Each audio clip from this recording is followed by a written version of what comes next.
încheiat de la domnul Tamer Atalay, președintele Camerei de Comerț și Industrie Româno-Turc.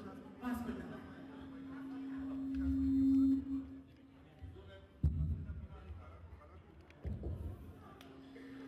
Ben de öncelikle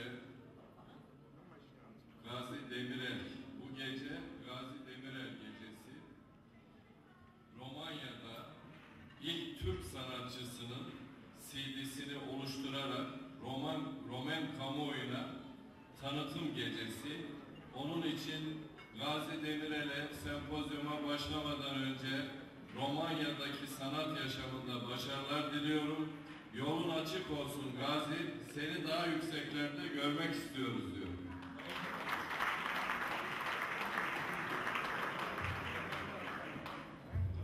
Această seară este practic seara lui Gazi Demirel. Este seara în care, pentru prima dată, un artist turc își lansează în România propriul CD. Cu această ocazie doresc să-i transmit lui Gazi Demirel, îi doresc din tot sufletul să aibă succes și că, personal, îmi doresc ca România sa să fie pe cele mai înalte culmi ale muzicii și ale culturii din România.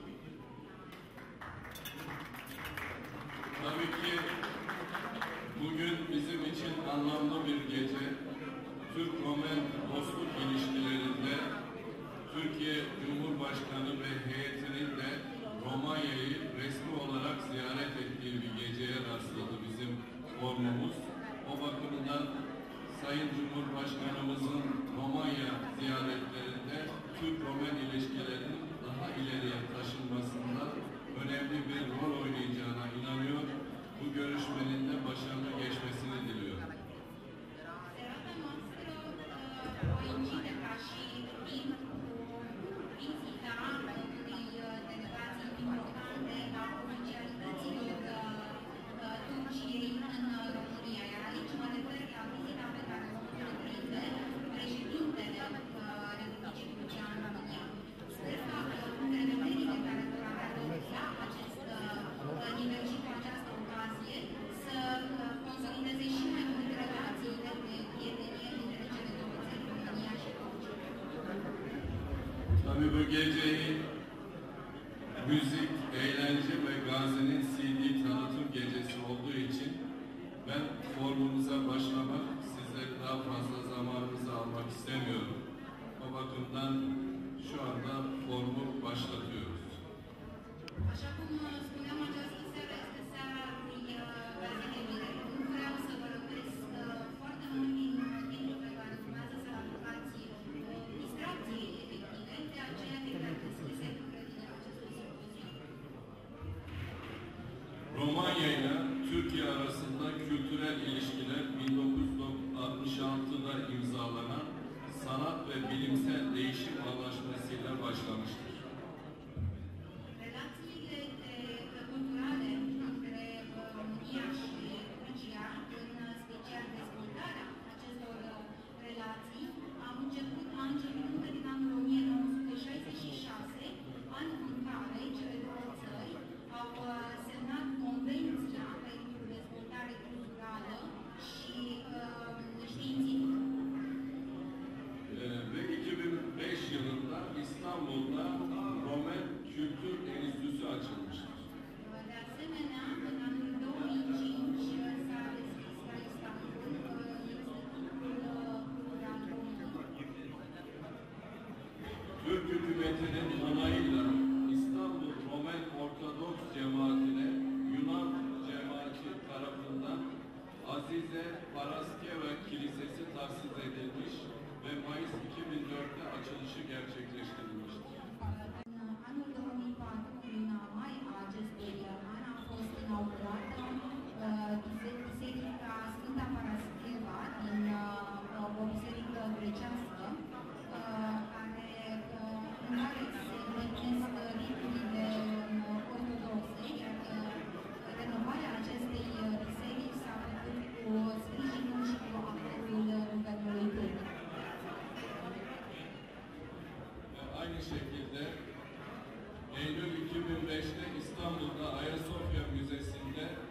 Romanya Cumhurbaşkanı'nın da katılımıyla Art Nouveau Çağdaş Roman Mimari Sergisi açılışı yapılmıştır. De asemenea, în anul 2005 s-a făcut inaugurarea unei expoziții cu numele de Art Nouveau, expoziție care s-a desfășurat în incinta Bisericii Sfânta Sofia și a muzeului din imediat apropiere a acesteia. La deschiderea expoziției participând însăși președintele României de la acea vreme. Ve 2006 yılında Romanya Başbakanı Halil Popescu Tariceanu Türkiye ziyareti sırasında ise Atatürk Bulvarı'nda eski Romanya Dışişleri Bakanı ve Milletler Cemiyeti Başkanı Nicola Turescu'nun tanıtımının açılışı gerçekleştirilmiştir. De asemenea, în anul 2006, premierul de la acea perioadă, stimatul Halil Popescu Tariceanu, a întreprins o vizită în Turcia pentru a se face inaugurarea unui monument al domnului Nicolae Cătulescu, o importantă personalitate pentru societatea românească. Türk Roman Ticaret ve Sanayi Odası, odamızın hobi faaliyetlerinden bir tanesi de İstanbul'un merkezi Taksim'de daha önce Maşka Parkı'nın ismi Şişli Belediyesi meclis kararıyla değiştirilmiş ve parkın ismi Dimitri Kantemir Parkı olmuştur ve içinde Dimitri Kantemir'in heykeli Sayın Cumhurbaşkanlığı döneminde İlyescu tarafından açılmıştır. De asemenea, ca urmare a activităților de lobby pe care Camera de Comerț și Industrie România Turcia le-a efectuat, în anul 2007, parcul Taksim din Istanbul a primit un nou nume sau a devenit la numele său anterior, acela de Parcul Dimitrie Cantemir. La deschiderea acestuia, de asemenea, au participat oficialități importante ale României. Fazla zamanınızı almak istemiyorum. Onun için bizim Türk iş dünyamıza, buradaki Osmanlı Türklerimize, Müslüman Tatar Türklerimize gerçekten gönül dostluğu, ev sahipliği yapan Romen halkına, Romen hükümetine huzurlarınızda bir kez daha teşekkürlerimi sunmak istiyorum. Am să vă răpesc foarte mult timp, așa că, în încheiere, doresc să mulțumesc în primul rând poporului român, guvernului, autorităților române, oamenilor de afaceri turci stabiliți pe teritoriul României, concetățenilor noștri de etnie turcă și tătară și tuturor musulmanilor care trăiesc pe teritoriul României pentru faptul că și-au deschis brațele și ne-au primit atât de călduros pe teritoriul acestei țări, atât de dragi nouă. Aslında bugün dünyamızda dinlerin ve kültürlerin çatışmasında örnek bir ülke olarak Romanya'yı gösterebiliriz. Barışın, dostluğun, kardeşliğin ülkesi Romanya'yı gösterebiliriz. Yüzyıllardır burada yaşayan Türk azınlığının ne dinine ne kültürüne herhangi müdahale etmeyerek özgürce onların kendi dinlerini ve kültürlerini ifade etmesinde Romen halkının, Romen hükümetinin önemli bir rolü olmuştur. Bunun için dünya barışında örnek dinler, kültürler barışında bir örnek ülke aranıyorsa bu adres gerçek bir ülke Romanya'dır. De asemenea, cu profundă tristețe urmărim ce se întâmplă în zilele noastre între diverse societăți, între diversele religii și ne sunt cunoscute tuturor conflictele care au loc în lume pe aceste teme. Dacă ar fi nevoie să căutăm o țară model, o țară în care drepturile minorităților, și aici mă refer la dreptul de exprimare în limba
aceea, cu fruntea sus spunem, noi suntem români.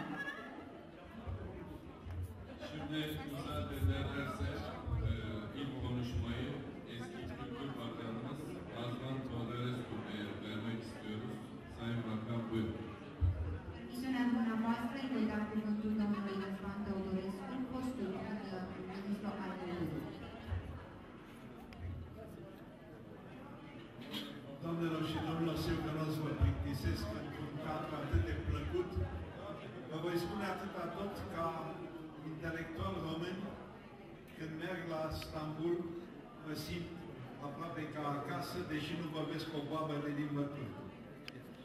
Când vreau să ascult muzică, cum o să ascult și în seara asta, merg într-un loc din Palatul Vechi al Sultanilor, vechea biserică a Sfintei Irina, care este astăzi cel mai frumos loc de concert din această parte de Europa. Când vorbesc despre Turcia, omagiez onoarea și cavalerismul acestei țări. O să vă dau un singur detaliu. În anul 1977, când se împlineau 100 de ani de la obținerea independenței românilor față de Turcia,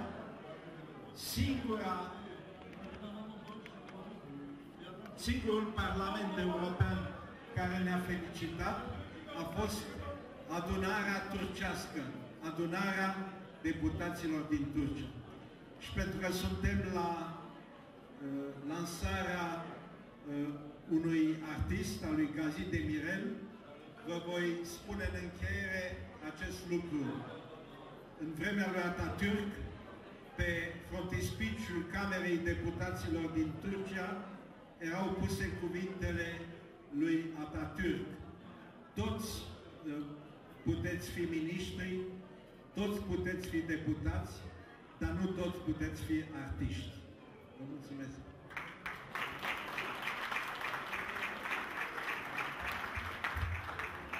Sayın Bakan'a teşekkür ediyoruz.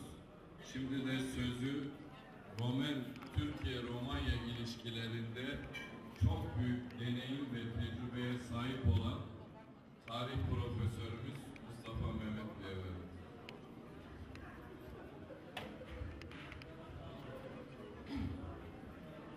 Şahane buyurun, şahane buyurma sizlere Türkçe hitap etmek istiyorum.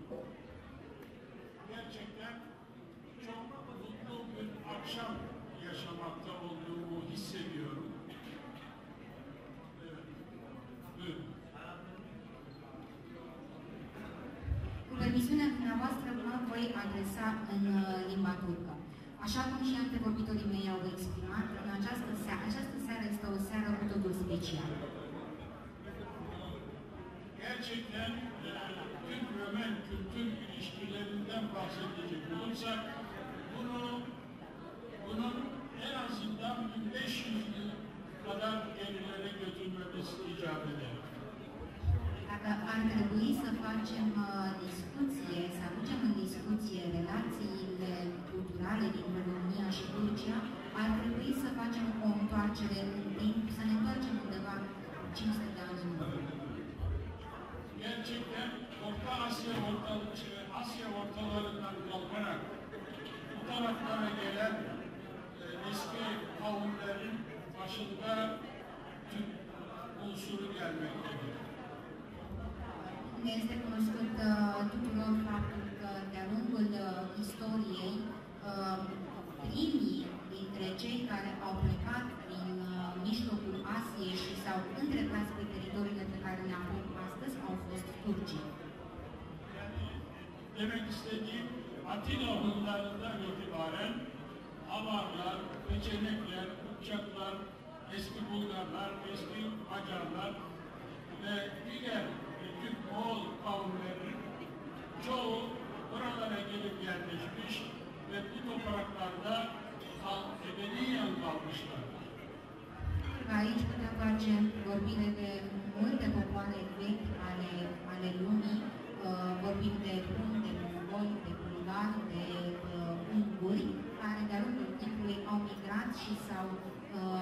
stabilit pe pământurile pe care le aflăm astăzi. Şimdi bu kavimler oradan kalkarak buralara gelmek için buraları fethetmeye, buraları yağma etmeye gelmemişler.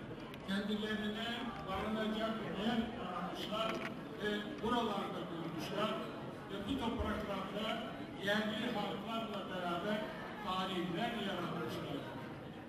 Aceste popoare migratoare, în procesul de migrație, nu au intenționat niciodată să distrugă, să jefuiască sau să radă de pe fața pământului alte popoare. Singurul lucru pe care îl făceau era acela de a încerca să-și găsească un loc în care să se stabilească, iar în momentul în care l-au găsit, s-au contopit cu popoarele băștinașe.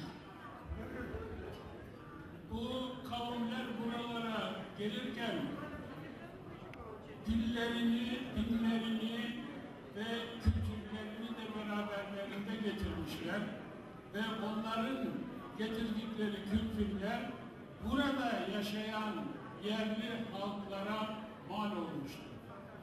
Çünkü burada kalan insanlar, oradan gelip de burada kalan Türk toplumları Romen milletinin dahi teşekkülüne katılmışlar ve kültürlerini de ve diğer gelenek ve göreneklerini de buralarda bırakmışlar. Aceste popoare migratoare, în procesul lor de migrație, au adus împreună cu ei istoria, cultura, tradiția, obiceiurile pe care le aveau.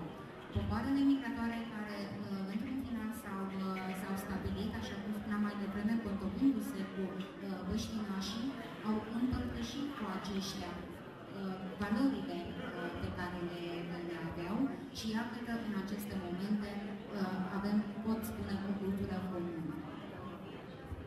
Sayın Profesör Rızvan Teodorescu ile diğer Romen bilim adamları bu karşılıklı etkileşimleri araştırmışlar, araştırmışlar ve bu hususta bol bol eserler yazmışlar. Bunların üzerinde durmak istemiyorum ve özellikle Sayın Akademisyen Rızvan Teodorescu'nun Osmanlı ve Romen kültür sanat ilişkilerinden bahsetmek istiyorum ve bunu hatırlatmakla sizleri bilgilendirmiş olayım. Sigur că cu privire la aceste relații culturale dintre popoarele noastre s-au făcut foarte multe studii de către oamenii de știință, dar și de către domnul Răzvan Teodorescu, care în urma cercetărilor pe care le-a efectuat a reușit să elaboreze adevărate opere. Aș dori pe scurt să fac vorbire despre acestea. Mi-ar fi plăcut să vorbesc despre aceste opere în detaliu, însă nu este nici momentul și nici locul potrivit pentru aceasta. Poate, cine știe, organizăm un simpozion în care să abordăm aceste teme.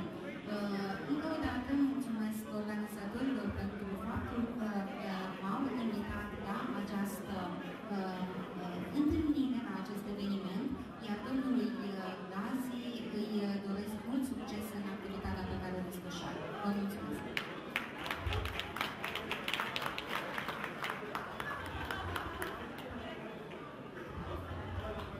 Evet, şimdi sözü Türk-Romen ilişkilerinde Romanya'da yaşayan Türklerin gönlünde önemli bir yeri olan, Türkiye'nin dostu, Türk iş dünyasının dostu, Bükreş valisi Sayın Paul Nicolau Petrovan Bey'e vermek istiyorum. Îi voi da cuvântul în continuare domnului Paul Nicolae Petrovan, prefect al municipiului București, care are o relație specială cu societatea turcă din România și care este un prieten de suflet al nostru, domnul Petrovan. Mulțumesc profesori, nu mai pot să spui nimic despre cultură, ghinionul meu, să cedez minutele pe care le-am domnule Gazi de Mirel să ne cânte. Vreau doar să-l felicit atât pe el cât și pe domnul Amer Atalay, care l-a sprijinit, să mă bucur că acest moment coincide cu vizita președintelui turc în România, care sunt sigur că va duce la consolidarea relațiilor dintre statele noastre și dintre popoarele noastre, să rog pe domnul Gazi de Mirel să mă invite și la lansarea celor de 101 la 1, care sunt sigur tot cu sprijinul domnului Amer Atalay va fi lansat, și să vă asigur că prezența mea aici nu este una formală, ci este una de suflet. Vă mulțumesc. Jeśli będzie pokazał niewideć bez olan i ten sonra konuşma artık bana düşüyor. Ben burada sadece formal anlamında bulunmuyorum. Ben gerçekten candan ve yürekten bu toplumun yanındayım. Bununla beraber Türkiye Cumhuriyeti Cumhurbaşkanı ile beraber bu memlekette Romanya'yı ziyaret ediyor. Eminim yapacakları çalışmalarda Romanya ve Türkiye arasındaki ilişkiler çok daha yüksek bir boyuta ulaşacak. Çok fazla konuşmayacağım. Onun için gazetemde kutluyorum ve umarım sadece birinci CD'sini albümünü değil, 101. albümünün tanıtımına da davetini bekliyorum. Evet, son sözü Sayın Solin Stefan Stancu Bey'e vermek istiyoruz. Romen Hükümeti Danışmanı Sayın Stancu, buyurun. Cuvântul domnului Sorin Stanciu. Sigur, m-a prezentat ca consilier al Guvernului, nu sunt consilier al Guvernului, eu sunt ziarist de meserie și îmi place să înjur, de aceea n-am ajuns în Guvern, să înjur. Beni hükümet temsilcisi olarak, danışmanı olarak tanınmıştır. Esasında benim mesleğim gazeteci. Küfür etmeyi sevdiğim için hükümete giremedim. Eventual puteam să ajung președinte. Icabında pekala Cumhurbaşkanı bile olabilirdim. Acum am înțeles, pe noi ne-au așezat organizatorii aici, la prezidiu, ca să nu putem da nimic cu dumneavoastră. De aceea ne-am răzbunat, am vorbit unde a ajuns ca să nu puteți bea nici voi. Succes! Bizi gördüğünüz gibi bu prezidium masasına almışlar. Tabii ki biz burada bulunduğumuz sırada hiçbir şey, sizinle beraber hiçbir şey içmeyeceğiz. Bundan dolayı konuşmalarımızı uzun tuttuk ki sizden, yani size inat olsun, siz de içmeyesiniz diye bu kadar uzun konuştuk. Gazi, hai preia chestia asta de aici și fă-o după placul tău. Succes și mulțumim! Mulțumim, domnul Amer Atalay.